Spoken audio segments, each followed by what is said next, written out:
While the adults of newly migrated Colombian families in Jamestown search for housing and wait for their court date to obtain legal documents, children of these families, they're already integrating into our public school system.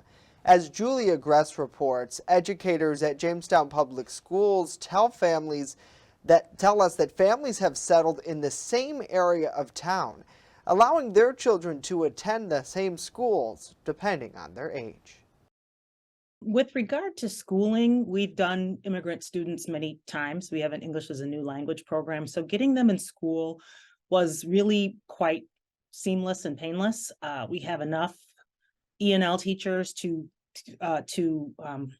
deliver the instruction to the students. Despite having different variances in Spanish, a number of the ENL, English as a new language teachers, are helping the transition. I do know that this year they'll be exempt from the ELA and math tests. The ELA. They're exempt from the ELA, not the math, because they can get the math in Spanish. And so they're exempt from that for this year while they're working on improving their language.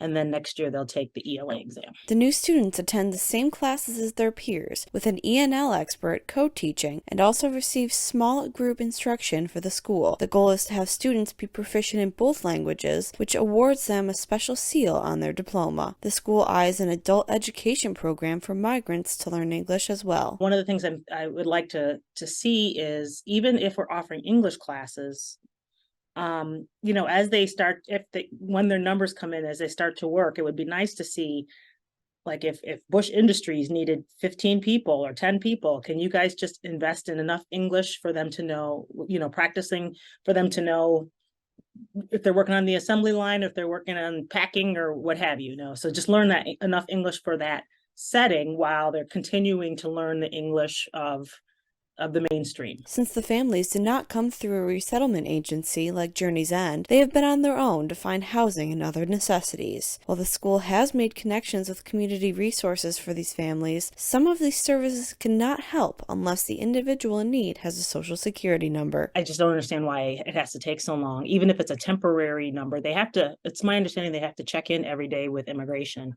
That's why they got the phones. And so they're doing that, and they don't want to work under the table. They absolutely don't want to, because the deportation officer actually mentioned to them, if you start working under the table, you get caught, you're going back. Many community members, however, are volunteering their time to give rides to those who need them, as well as seats at their own dinner tables. Julia Gress, WNY News Now.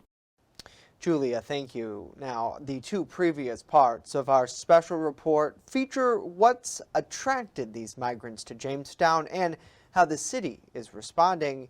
You can view them in their entirety at WNYNewsNow.com and in our free mobile app.